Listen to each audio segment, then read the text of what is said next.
যান চলাচল ব্যাহত। মেঘনায় ট্রলার ডুবে নির্বাচনী কর্মকর্তা ও এসআই সহ নিখোঁজ ৩। শিল্পে ব্যাংক ঋণের উচ্চসুরের হারের কড়া সমালোচনা প্রধানমন্ত্রীর। জাতীয় শিল্প মেলার উদ্বোধন করে বললেন, সময় মতো ঋণ পরিশোধ করাও উদ্যোক্তাদের দায়িত্ব।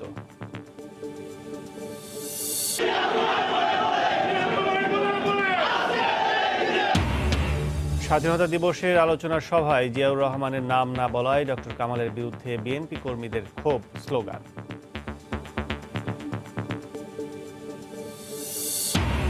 চতুর্থ ধাপের উপজেলা নির্বাচনে ব্রাহ্মণবাড়িয়া ও কুমিল্লায় ধাওয়া পাল্টা ধাওয়া, সংঘর্ষ। তিতাসে নির্বাচন স্থগিত, বেশিরভাগ উপজেলায় আওয়ামী লীগের প্রার্থী জয়ী। এবং আগামী মাসে পদ্মা সেতুর মাওয়া প্রান্তে সব পিলার বসানোর পরিকল্পনা। চলতি মাসে জাজিরা প্রান্তে বসতে যাচ্ছে সেতুর 10ম স্প্যান।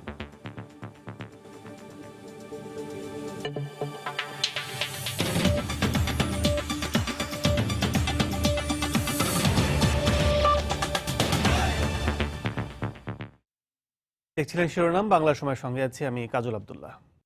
রাজধানীতে আকস্মিক কালবৈশাখী ঝড়ে নির্মাণাধীন ভবন থেকে ইট পড়ে পল্টন ও শেওড়াপাড়ায় 2 জন, শ্যামলীতে গাছ পড়ে 1 জন এবং কদমতলীতে দেয়াল ধসে 1 জন মারা গেছেন। এছাড়া ঝড়ের কবলে পড়ে বুড়িগঙ্গায় নৌকা ডুবে আরও 2 জনের মৃত্যু হয়েছে। গতকাল সন্ধ্যার দিকে কালবৈশাখীর প্রভাবে গাছপালা ভেঙে সড়কে পড়ায় বন্ধ হয়ে যায় যান চলাচল। এতে চরম দুর্ভোগে পড়েন নগরবাসী। পরে ফায়ার সার্ভিস কর্মীদের প্রায় 4 ঘন্টার উদ্ধার তৎপরতায় বিভিন্ন সড়কে যান চলাচল স্বাভাবিক হয়। এ অবস্থায় রাজপথে শতবর্ষী গাছগুলো কেটে ফেলার পরিকল্পনার কথা জানালো সিটি কর্পোরেশন।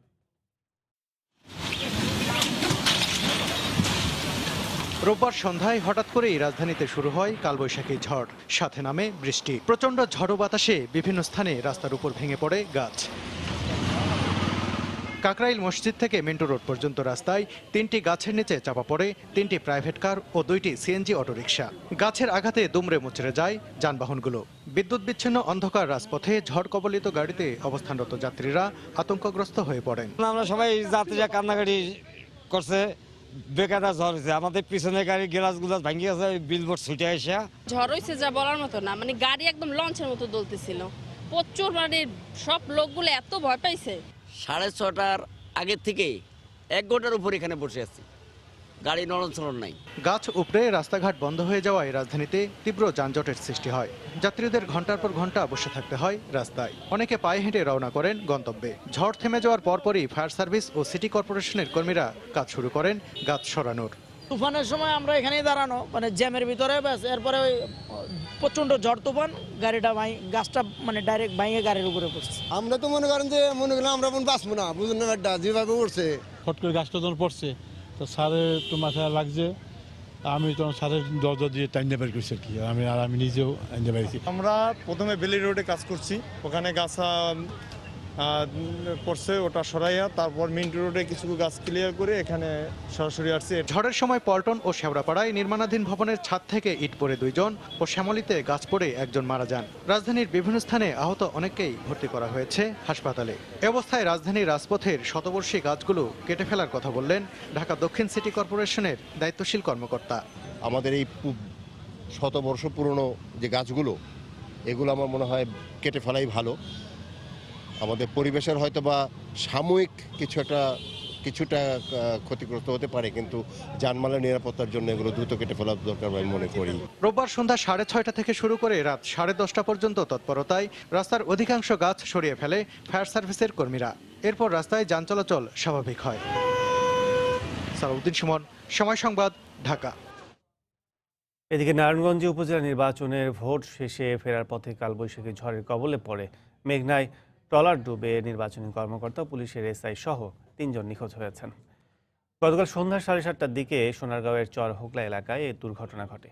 পুলিশ জানায়, নির্বাচনী দায়িত্ব শেষে মেঘনা নদীর চর কিশোরগঞ্জ বালুরঘাট থেকে একটি ট্রলারে করে বৈদ্যের বাজার ঘাটের উদ্দেশ্যে রওনা দেয় 20 জন।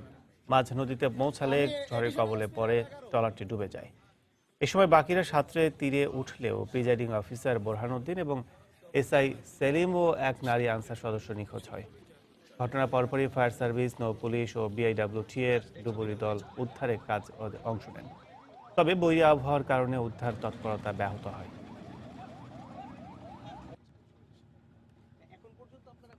বিভিন্নভাবে সাঁতরায় তারা মানে তীরে উঠতে পেরেছে 16 জন। আরও 3 জনকে পাওয়া যাচ্ছে না বলে আমরা জানতে পেরেছি। 3 জনের মধ্যে একজন প্রিজাইডিং অফিসার আছে, একজন মহিলা আনসার আছে বলে আমরা জানতে পেরেছি, এবং একজন পুলিশের সদস্য রয়েছে। কোস্টগার্ড, ডুবুরি দল, র্যাবের টিম, পুলিশ সবাই এখানে উদ্ধার কাজ চালাচ্ছে। অন্য প্রসঙ্গ, রাজধানীর বনানীতে ঘটে যাওয়া মর্মান্তিক অগ্নিকাণ্ডের সময় বন্ধ ছিল ভবনটির জরুরি নির্গমন পথ। এছাড়া ভবনে সচেতনতা ও আগুন নিভানোর মহড়ার অভাবে বেড়েছে প্রাণহানি সহ ক্ষতির পরিমাণ। বেঁচে ফেরাদের বর্ণনায় উঠে আসে রোমহর্ষক সেসব স্মৃতি। এদিকে বুয়েটের বিশেষজ্ঞ দল প্রাথমিকভাবে জানিয়েছে, ভবিষ্যতে ভবনটির ভাগ্য নির্ধারণ করছে বৈজ্ঞানিক পরীক্ষা নিরীক্ষার ওপর। শাতিলা শারমিনের রিপোর্ট, ক্যামেরায় ছিলেন সাইদুল ইসলাম। মৃত্যুর মুখ থেকে ফিরে এসে সেই অগ্নিকাণ্ডের ভয়াবহ সময়ের বর্ণনা। স্বরাষ্ট্র এবং দুর্যোগ ব্যবস্থাপনা ও ত্রাণ মন্ত্রণালয়ের আলাদা দুটি কমিটির আহ্বানে সাড়া দিয়ে 24 জন গণশুনানিতে অংশ নেন। বেরোনোর সময় রিসেপশন থেকে যে লিফটের দিকে যে গ্লাস ডোর, সেটা খোলার সাথে সাথে প্রচণ্ড ধোঁয়া ছিল। সো আমরা সিঁড়িতেও ঢুকতে পারিনি। প্রতিটা ফ্লোরে আগুন নিভানোর যন্ত্র ছিল, আমাদের প্রতিটা গার্ডের হাতে কিন্তু এই যন্ত্রগুলো ছিল, বাট কেউ ওইটুকু ক্যাপাবিলিটি রাখে না যে দৌড়ায় গিয়ে আমি ওটা নিভানোর চান্স নিব। ভুক্তভোগীদের অনেকের ধারণা 8 তলা থেকে আগুনের সূত্রপাত, যদিও সেই তলার কর্মরতরা জানান তারা আগুন নয়, দেখেছেন ধোঁয়া। স্যারকে সাথে করে নিয়ে আমি বললাম যে স্যার বাইরে ধোঁয়া কিসের, রিসেপশনের বাইরে ধোঁয়া। তারপরে আমরা দুজন ওই অবস্থায় নেমে চলে আসছি। শুনানি শেষে তদন্ত দল জানায় 3রা এপ্রিলের মধ্যে প্রতিবেদন জমা দেওয়া হবে। তারা বলেছেন ইলেকট্রিক শর্ট সার্কিট থেকেই অগ্নিকাণ্ডের সূত্রপাত। আমরা এখনই কিন্তু এটা সিদ্ধান্তে যাচ্ছি না। কোনো অ্যালার্ম তারা পায়নি, ফায়ার অ্যালার্ম তারা পায়নি। আমরা জিজ্ঞেস করেছিলাম যে কোনো ড্রিল কখনো হয়েছে কিনা জানেন কিনা, ফায়ার ড্রিল। তারা বলেছে এই ধরনের কোনো কাজ আমরা জানি না। ফায়ার সার্ভিসের আরেকটি তদন্ত দলও ভুক্তভোগীদের সাক্ষাৎকার নেন। ফায়ারে এফেক্টিভ যে ফ্লোরগুলো, আমরা কিন্তু ওখানে ডেড বডি পাইনি। ডেড বডিগুলো আমরা পেয়েছি তার উপরের ফ্লোরগুলোতে। স্মোকে বের হয়ে যেতে চেষ্টা করেছেন, উপরে চলে গেছেন এবং সেখানে তারা শ্বাসরুদ্ধ হয়ে হয়তো মারা গেছেন। এর আগে রোববার সকাল থেকে বুয়েট, রাজুক, সিটি কর্পোরেশনের সমন্বয়ে গঠিত তদন্ত দল পর্যবেক্ষণ করে এফআর টাওয়ার। ফিজিক্যালি জিনিসগুলো দেখেছি, এখন এখানে আমাদের কিছু স্ক্যান করতে হবে। আমাদের কিছু ক্র্যাক দেখেছি আমরা কলামে, এই ক্র্যাকগুলোকে শনাক্ত করতে হবে, রডগুলোর অবস্থান জানতে হবে। এটা দিয়ে আমরা প্রাইমারি একটা হয়তো রিপোর্ট দিব। আগুন লাগার সাথে সাথে সেটাকে নিভিয়ে দেওয়ার মতন তাদের ট্রেন আপ করার কথা ছিল, কিন্তু এখানে কিন্তু দেখা যাচ্ছে যে সিস্টেম কোথায় কাজ করেছে কিনা সেটা তো কোনো সময় প্র্যাকটিসই করে নেই। তার ফলে এই জিনিসটাই কিন্তু আমি মনে করছি যে একটা মেইন ঘাটতি। আমাদের বিল্ডিংয়ে 1000 দামি ইকুইপমেন্ট বসেও যদি আমাদের ট্রেনিং না দেওয়া হয়, তাহলে কিন্তু এই ঘটনার পুনরাবৃত্তি ঘটবে। রাজধানীর অভিজাত এলাকা হিসেবে খ্যাত বনানীর এই অফিস পাড়ার অগ্নিকাণ্ডের ঘটনার ভুক্তভোগীদের বর্ণনা এবং পর্যবেক্ষক দলের প্রাথমিক তথ্য থেকে জানা যাচ্ছে যে বাণিজ্যিক প্রতিষ্ঠানগুলো এখনও তাদের জনশক্তির জীবনের নিরাপত্তা নিশ্চিত করতে পারেনি। শাতিলা শারমিন, সময় সংবাদ, ঢাকা। বাংলা সময় আরও থাকছে। পেট্রোবাংলা ও তিতাসের দুর্নীতি অর্ধেক কমলেই গ্যাসের দাম বাড়ানো লাগে না, মন্তব্য হাইকোর্টের। বেশি দামে এলএনজি আমদানির ব্যাখ্যা দিতে বিআরসিকে নির্দেশ।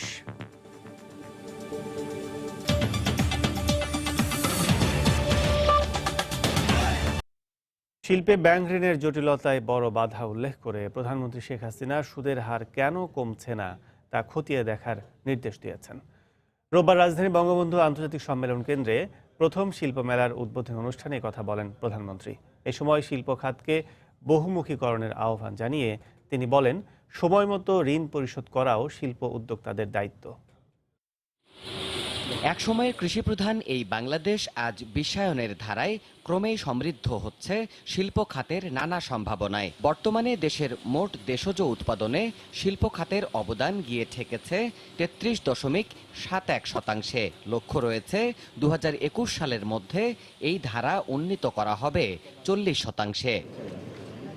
টেকসই শিল্প খাতের বিকাশে শিল্প উদ্যোক্তা সহ দেশি বিদেশি ব্যবসায়ী বিনিয়োগকারীদের আকৃষ্ট করতে দেশে এই প্রথমবারের মতো আয়োজিত হলো জাতীয় শিল্প মেলা। সকালে রাজধানীর বঙ্গবন্ধু আন্তর্জাতিক সম্মেলন কেন্দ্রে এই আয়োজনে যোগ দেন প্রধানমন্ত্রী। উদ্বোধনী আয়োজনে প্রধানমন্ত্রী শিল্প খাতের বিকাশ ও সংকট নিয়ে বক্তব্য রাখেন। তিনি বলেন, শিল্পের বিকাশে ব্যাংক ঋণ বড় জটিলতার কারণ। ব্যাংক ঋণ একসময় সিঙ্গেল ডিজিটে ছিল, কিন্তু উঠতে উঠতে ডাবল ডিজিটে। আমার এখানে প্রশ্নটা হচ্ছে, এই ব্যাংকের মালিক যারা, তাদেরও তো শিল্প কলকারখানা আছে, তারাও তো ব্যবসা বাণিজ্য করে। তাহলে এখন আমাকে তো সেই জায়গাটা আগে হাত দিতে হবে। সুদের হার কমাবে না, তাহলে তাদের ব্যবসা কি কি আছে না আছে, ট্যাক্সটা ঠিক মতো দিচ্ছে কিনা, ভ্যাটটা দিচ্ছে কিনা, ব্যাংকের থেকে ঋণ নিয়ে ঋণ শোধ না দেওয়ার আর একটা প্রবণতা, এই প্রবণতাটাও দূর করতে হবে। শিল্পকে বহুমুখীকরণের আহ্বান জানিয়ে শেখ হাসিনা বলেন, উদ্যোক্তাদের মনোযোগী হতে হবে পরিবেশ রক্ষা কার্যক্রমেও।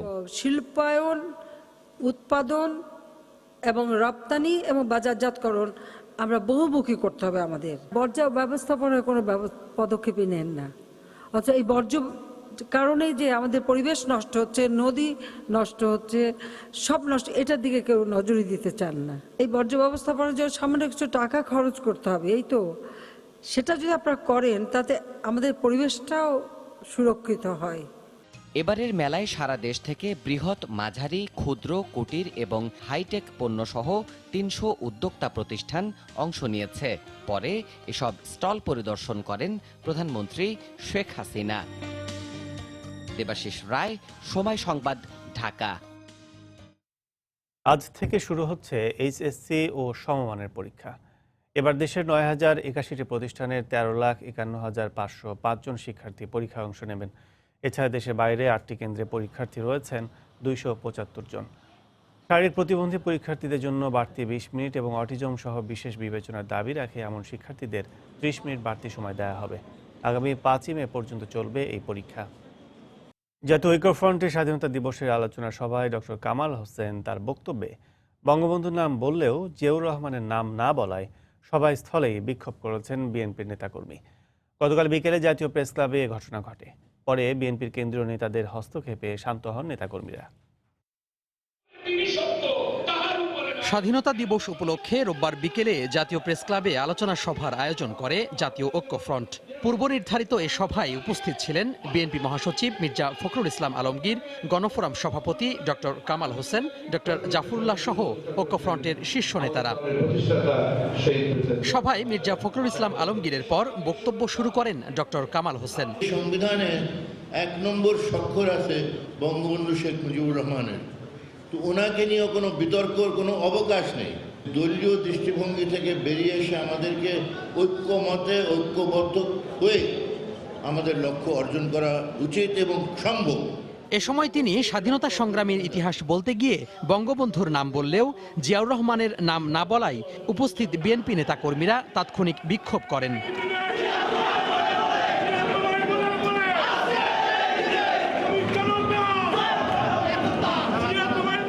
নেতারা হল থেকে বের না হওয়া পর্যন্ত স্লোগান অব্যাহত রাখেন তারা।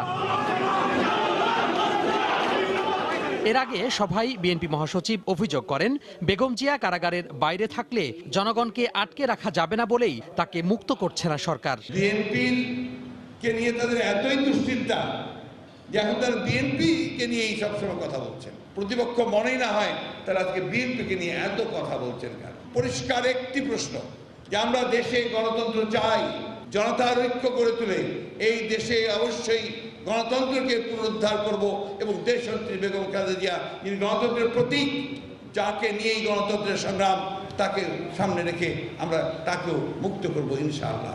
ঐক্যবদ্ধ আন্দোলনের মধ্য দিয়ে সব রাজবন্দীকে মুক্ত করতে হবে বলে জানান ঐক্যফ্রন্টের শীর্ষ নেতারা। তোহা খান তামিম, সময় সংবাদ, ঢাকা। উপজেলা পরিষদ নির্বাচনের চতুর্থ ধাপে ১০৬টি উপজেলার বেশিরভাগে আওয়ামী লীগ সমর্থিত প্রার্থীরা জয় পেয়েছেন। এছাড়া বেশ কয়েকটিতে বিজয়ী হয়েছেন স্বতন্ত্র প্রার্থীরা। এর আগে ভোট গ্রহণের সময় ব্রাহ্মণবাড়িয়ার সরাইল উপজেলায় 2 চেয়ারম্যান প্রার্থীর সমর্থকদের মধ্যে সংঘর্ষ হয়, এতে আহত হন 10 জন। এদিকে কুমিল্লার বুড়িচং ও তিতাসের প্রতিদ্বন্দ্বী প্রার্থীর সমর্থকদের মধ্যে ধাওয়া পাল্টা ধাওয়া হয়েছে। এরপরই তিতাস উপজেলায় নির্বাচন স্থগিত করা হয়। রিপোর্টার ও প্রতিনিধিদের পাঠানো তথ্য ছবি নিয়ে রিপোর্ট। রোববার সকালে শান্তিপূর্ণভাবে ভোট গ্রহণ শুরু হলেও দুপুরে ব্রাহ্মণবাড়িয়ার সরাইল উপজেলার একটি কেন্দ্রে জাল ভোট দেয়াকে কেন্দ্র করে দুই চেয়ারম্যান প্রার্থীর সমর্থকদের মধ্যে সংঘর্ষ বাধে। এ সময় বেশ কয়েকটি দোকান ভাঙচুর করা হয়। খবর পেয়ে পুলিশ ও বিজিবি সদস্যরা ঘটনাস্থলে পৌঁছে পরিস্থিতি নিয়ন্ত্রণে আনে। 3 পুলিশ সদস্য সহ আহত হন 10 জন। আমার দোকান পঞ্চায়েত রফিক ভাই অর্ডার দিছে, বাংসি হয়েছে আপনার রকেট মেম্বার জাল ভোট মনে করেন বাক্সের মধ্যে ফালাবার জন্য, তার জন্য মোটরসাইকেল প্রদীপের পোলাপানে বাধা দিছে, যার কারণে হেরা মোটরসাইকেল গেঞ্জি যারা পরনে আছে তাদেরকে মারধর করছে। ভোট শুরুর কিছুক্ষণ পর দুপুরে কুমিল্লার তিতাস উপজেলার একটি কেন্দ্রে ধাওয়া পাল্টা ধাওয়া শুরু হয়। ভাইস চেয়ারম্যান প্রার্থী ফরহাদ হোসেন ফকিরকে লাঞ্ছিত করেন এক চেয়ারম্যান প্রার্থীর সমর্থকরা। এর জের ধরে দুপক্ষের ধস্তাধস্তি হয়। দুপুরের দিকে আরও কয়েকটি কেন্দ্রে বিশৃঙ্খল পরিস্থিতির কারণে তিতাস উপজেলার নির্বাচন স্থগিত করা হয়। এছাড়া বুড়িচং উপজেলায় ধাওয়া পাল্টা ধাওয়ার ঘটনায় আরও 4টি কেন্দ্রে ভোট গ্রহণ স্থগিত করা হয়। এতে আহত হন অন্তত 3 জন, আটক করা হয় 1 জনকে। এদিকে ভোট গ্রহণের সময় নারায়ণগঞ্জের রূপগঞ্জ উপজেলায় মঙ্গলখালী সরকারি প্রাথমিক বিদ্যালয় ভোট কেন্দ্রে বহিরাগত 2 যুবক অনুপ্রবেশ করায় তাদের সাজা দেন ভ্রাম্যমাণ আদালত। এছাড়া সোনারগাঁও উপজেলার বেশ কয়েকটি কেন্দ্রে অনিয়মের অভিযোগ করেছেন এক প্রার্থী। ফেনী সদরের 127টি কেন্দ্রের সবগুলোতেই ইভিএমে ভোট গ্রহণ অনুষ্ঠিত হয়। ইভিএমে খুব সহজেই ভোট দিতে পেরে খুশি ভোটাররা। এছাড়া নরসিংদী ও পিরোজপুর সহ দেশের বিভিন্ন উপজেলায় 4র্থ ধাপে ভোট গ্রহণ হয়। মনিরুজ্জামান প্রান্ত, সময় সংবাদ।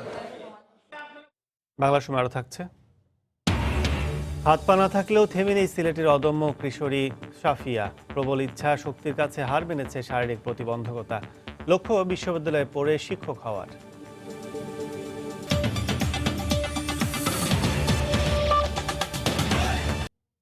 পদ্মা সেতু নির্মাণ কাজের অগ্রগতি নিয়ে প্রতি মাসের 1 তারিখে আমরা বিশেষ রিপোর্ট প্রচার করে থাকি। এরই ধারাবাহিকতায় আজ থাকছে বর্ষা মৌসুমে সেতুর কাজের পরিকল্পনার খবর। বর্ষার তীব্র স্রোতে মূল নদীতে কাজ করা অত্যন্ত কঠিন, তাই আগামী মাসের মধ্যেই মাওয়া প্রান্তে সব পিলার বসানোর লক্ষ্য নিয়ে কাজ চলছে পদ্মা সেতুর। নকশা জটিলতায় 1.5 বছরের বেশি সময় বন্ধ থাকার পর কাজ শুরু হয়েছে 6 ও 7 নম্বর পিলারেরও। এছাড়া চলতি মাসে জাজিরা প্রান্তে 10ম স্প্যানটি বসিয়ে দেওয়ার পর স্প্যান বসানোর কাজ শুরু হবে মাওয়া প্রান্তের 13 নম্বর পিলার থেকে। ওমর ফারুকের ছবিতে রিপোর্ট এহসান জুয়েলের। জাজিয়া প্রান্তের এক ফ্রেমে 8টি স্পেন মিলে দৃশ্যমান 1200 মিটারের সেতু। সবশেষ মডিউলের 5টি স্পেন একসাথে বসানোর পর তার পাশেই আরেকটি মডিউলের 3টি স্পেন বসানোর কাজ এর মধ্যে শেষ। সেতুর পরের স্পেনটিও বসানো হবে জাজিয়া প্রান্তেই। সে তুলনায় কাজের গতি কিছুটা ধীর মাওয়া প্রান্তে। মাত্র একটি স্পেন উঠানো হয়েছে। 2015 সালে আনুষ্ঠানিক কাজ শুরু হয়েছিল এই প্রান্তেই। নকশা জটিলতায় কাজ দীর্ঘদিন আটকে থাকার পর এখন চলছে পুরোদমে। এই প্রান্তে বর্তমানে পুরো কাজ শেষ হয়েছে আরও 14টি পিলারের। চলতি মাসে জাজিরায় 10ম স্পেন বসানো হলে এর পরের স্পেনগুলো বসানো হবে মাওয়া প্রান্তের 3 ও 4 নম্বর মডিউলে। আমরা এখন 7 এবং 6 করতেছি, 5-এ আমাদের রেডি হয় নাই, কিন্তু 3 এবং 4-এর প্রোগ্রেস আমাদের ভালো। তারপরে আমরা 4-এ চলে যাব, তারপর 3-এও যাব।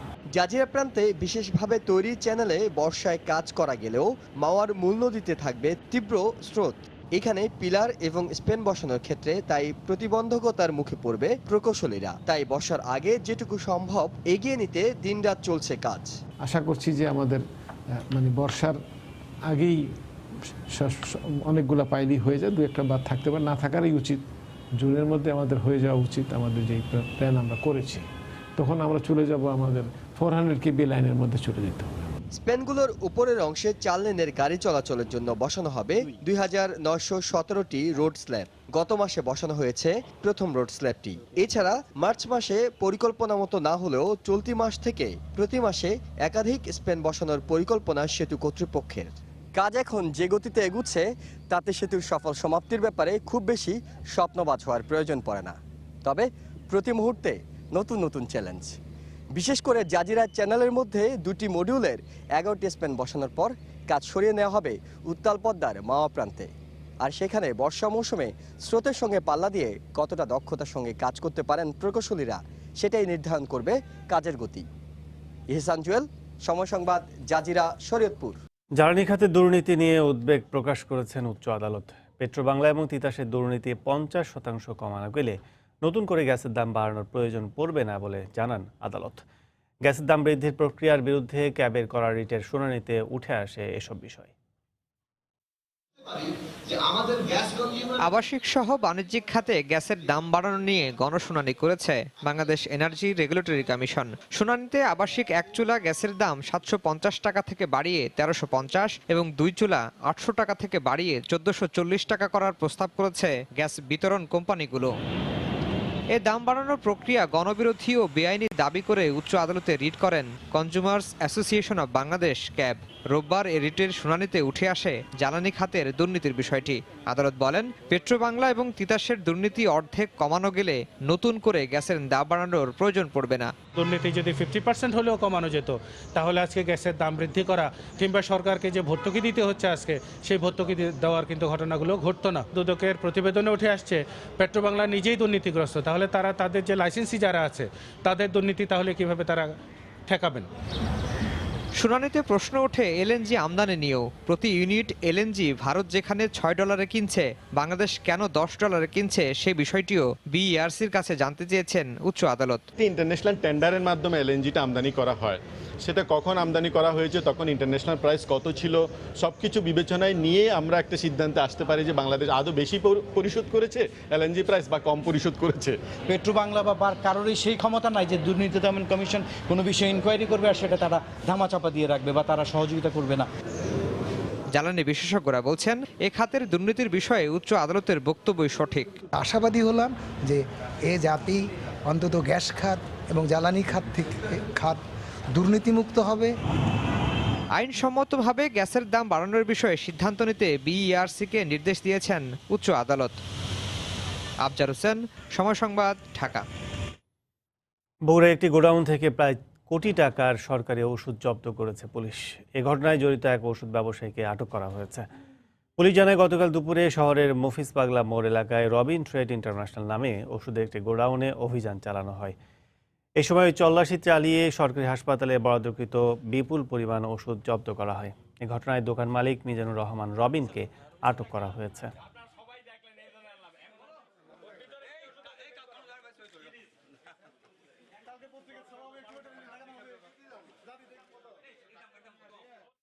বক্তব্য প্রত্যাহার না করায় উপাচার্যের পদত্যাগ দাবিতে আন্দোলন অব্যাহত রেখেছেন বরিশাল বিশ্ববিদ্যালয়ের শিক্ষার্থীরা। বিশ্ববিদ্যালয় প্রক্রিয়াল বডির সদস্যরা শিক্ষার্থীদের সঙ্গে সমঝোতার চেষ্টা করলেও তা মেনে নেননি তারা। এদিকে হল না ছাড়াই ডাইনিংয়ের খাবার বন্ধ করে দিয়েছে কর্তৃপক্ষ। এতে ক্ষোভ জানিয়েছেন আন্দোলনকারীরা। ফেরদৌস সোহাগের রিপোর্ট। বক্তব্য প্রত্যাহার না করায় উপাচার্যের পদত্যাগের দাবিতে রোববার আন্দোলনে নামেন বরিশাল বিশ্ববিদ্যালয়ের শিক্ষার্থীরা। সকাল 10টায় পঞ্চম দিনের মতো প্রশাসনিক ভবনের সামনে অবস্থান নিয়ে উপাচার্যের পদত্যাগের দাবিতে বিভিন্ন স্লোগান দেন তারা। এক পর্যায়ে বিশ্ববিদ্যালয়ের প্রক্টোরিয়াল বডির সদস্যরা শিক্ষার্থীদের সঙ্গে সমঝোতার চেষ্টা করলেও তা মেনে নেননি আন্দোলনকারীরা। শিক্ষার্থীদের উপস্থিতি আমাদের জানান দেয় যে আমরা দাবি আদায়ে এখনো দৃঢ়প্রত্যয় এবং প্রতিজ্ঞ। তারা এসেছে সরকারের পক্ষ থেকে অর্ডিনের মধ্যে, কিন্তু আমরা শিক্ষার্থীরা তাদের কাছে কোনো আপোষ করিনি। কারণ আমরা চাই যতক্ষণ না আমাদের প্রশাসনিক কার্যক্রম শুরু হবে, যতক্ষণ না আমাদের একাডেমিক কার্যক্রম শুরু হবে, ততক্ষণ পর্যন্ত আমরা কোনো ধরনের আপোষ করতে রাজি নই। সরকারের একটি অডিট টিম, সিএজির অডিট টিম বিশ্ববিদ্যালয়ে এসেছে এবং আমরা চেষ্টা করেছি ছাত্রদেরকে তাদের সহযোগিতা যাতে পাওয়া যায় সেজন্য বোঝানোর জন্য যে অডিট কার্যক্রমটি যাতে অন্ততপক্ষে সুন্দরভাবে সম্পন্ন হয়। এদিকে নির্দেশনার পরও আন্দোলনকারী ছাত্রছাত্রীরা হল না ছাড়াই ডাইনিংয়ের খাবার বন্ধ করে দিয়েছে বিশ্ববিদ্যালয় কর্তৃপক্ষ। 3টা হলের খাওয়া দাওয়ার যে ক্যান্টিন আছে এগুলো বন্ধ করে দিয়েছে আজকে। এতে আমাদের স্টুডেন্টদের বাইরে খাইতে সমস্যা হইতেছে। ভিসি স্যার চাচ্ছে যে বিভিন্ন রকম দমন পীড়নের মাধ্যমে আমাদেরকে ক্লাসে ফিরিয়ে নিতে, কিন্তু আমরা তো ভিসির এগুলো কোনোভাবেই মেনে নেব না। কর্মসূচির অংশ হিসেবে বিশ্ববিদ্যালয়ের একাডেমিক ভবনের সামনে থেকে মৌন মিছিল নিয়ে পুরো ক্যাম্পাস প্রদক্ষিণ করেন শিক্ষার্থীরা। শুক্রবার রাতে অসৌজন্যমূলক বক্তব্যের জন্য দুঃখ প্রকাশ করে বিজ্ঞপ্তি দেন উপাচার্য ডক্টর SM ইমামুল হক। মহান স্বাধীনতা দিবসের অনুষ্ঠানে আমন্ত্রণ না জানানোয় প্রতিবাদ করলে উপাচার্য শিক্ষার্থীদের কটূক্তি করেন।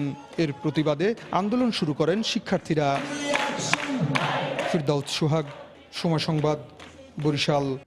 গোপালগঞ্জে এক বৃদ্ধাকে শ্বাসরোধ করে হত্যার অভিযোগ উঠেছে, তবে এ ঘটনায় কাউকে আটক করা যায়নি। গতকাল দুপুরে সদর উপজেলার আন্দারকোটা গ্রামে নিজ বসতঘর থেকে 4 সন্তানের মা গৃহবধূ মনিকা চৌধুরীর লাশ উদ্ধার করে পুলিশ। পরে নিহতের লাশ ময়নাতদন্তের জন্য সদর হাসপাতাল মর্গে পাঠানো হয়। পুলিশ জানায় শনিবার রাতে নিজ ঘরে ঘুমিয়েছিলেন মনিকা চৌধুরী। এ সময় টেবিল ফ্যানের তার দিয়ে পেঁচিয়ে তাকে শ্বাসরোধ করে হত্যা করে পালিয়ে যায় দুর্বৃত্তরা। নিহতের স্বামী ভারতে থাকেন। চট্টগ্রামে নানা আয়োজনে ত্যাগ ও সেবা অভিযান শুরু হয়েছে। গতকাল নাসিরাবাদ হাউজিং মিলনায়তনে কারিতাস এ অনুষ্ঠানের আয়োজন করে। এতে কারিতাসের চট্টগ্রাম অঞ্চলের আঞ্চলিক পরিচালক জেমস গোমেজ, চট্টগ্রাম বিশ্ববিদ্যালয়ের সমাজবিজ্ঞান অনুষদের dean professor doctor Fariduddin Ahmed উপস্থিত ছিলেন। অনুষ্ঠানে মুসলিম, হিন্দু, বৌদ্ধ ও খ্রিস্টান ধর্মের মূল দর্শন তুলে ধরা হয়। দুটি হাত দুটি পানি, তারপরও থেমে নেই অদম্য কিশোরী সাফিয়া। বাবা মায়ের কোলে চড়ে নবম শ্রেণীর ছাত্রী সাফিয়া প্রতিদিন যায় স্কুলে। শারীরিক প্রতিবন্ধকতাও হার মেনেছে তার প্রবল ইচ্ছা শক্তির কাছে। লক্ষ্য বিশ্ববিদ্যালয়ে পড়ার। আব্দুল আহাদের রিপোর্ট, ছবি তুলেছেন দিগেন সিং। সাফিয়ার স্কুলে যাওয়ার প্রস্তুতি চলছে। স্কুলের পোশাক পরানোর পর চুলের পরিচর্যার কাজও সারছেন মা হুসনে আরা খাতুন। তারপর সাফিয়াকে কোলে নিয়ে স্কুলের পথে রওনা হন বাবা আজমল হোসেন। সিলেট পিডিবি উচ্চ বিদ্যালয়ের নবম শ্রেণীর শিক্ষার্থী সাফিয়া। দুটি হাত ও দুটি পা নেই জন্ম থেকেই, তাই তার সকল কাজের ভরসা বাবা মাই। স্কুলেও তার জন্য বিশেষ চেয়ারের ব্যবস্থা করা হয়েছে। স্কুলের পুরোটা সময় কাটে এই চেয়ারে বসেই। ছুটি হলে আবারও মা এসে কোলে করে নিয়ে যান বাসায়। অফিস থেকে এসে আব্বু নিয়ে যান। স্কুলে ক্লাস করি, আমার ক্লাসমেট, বন্ধুরা, টিচাররা সবাই অনেক হেল্প করেন।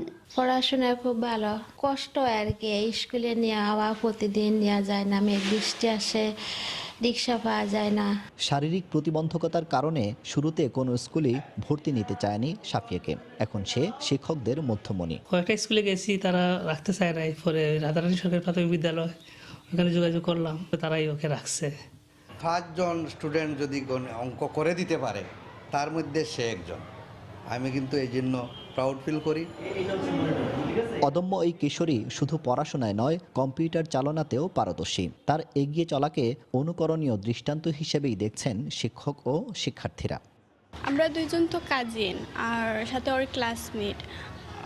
ওকে অনেকভাবে আমরা সাহায্য করি, আর ওর কখনো কোনো অসুবিধা হয় না, সাথে যেহেতু আমি আছি।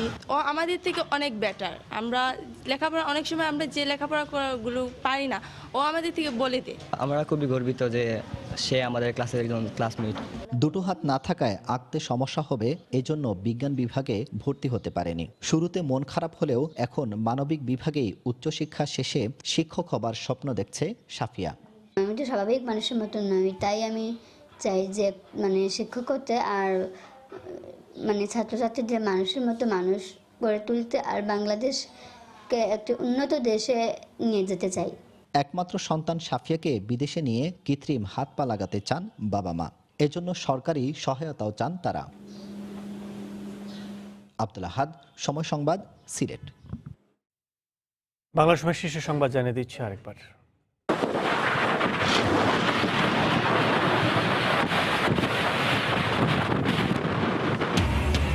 কালবৈশাখী ঝড়ে ঢাকায় 6 জনের মৃত্যু। বিভিন্ন সড়কে গাছ পড়ে যান চলাচল ব্যাহত। মেঘনায় ট্রলার ডুবে নির্বাচনী কর্মকর্তা ও এএসআই সহ নিখোঁজ 3। শিল্পে ব্যাংক ঋণের উচ্চ সুদের হারের করা সমালোচনা প্রধানমন্ত্রীর। জাতীয় শিল্প মেলার উদ্বোধন করে বললেন, সময় মতো ঋণ পরিশোধ করাও উদ্যোক্তাদের দায়িত্ব।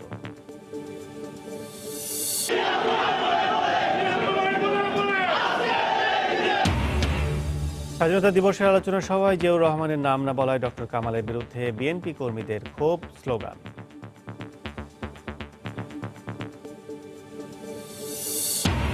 চতুর্থ ধাপের উপজেলা নির্বাচনে ব্রাহ্মণবাড়িয়া ও কুমিল্লায় ধাওয়া পাল্টা ধাওয়া, সংঘর্ষ। তিতাসে নির্বাচন স্থগিত, বেশিরভাগ উপজেলায় আওয়ামী লীগের প্রার্থী জয়ী। এবং আগামী মাসে পদ্মা সেতুর মাওয়া প্রান্তে সব পিলার বসানোর পরিকল্পনা। চলতি মাসে জাজিরা প্রান্তে বসতে যাচ্ছে সেতুর 10ম স্প্যান।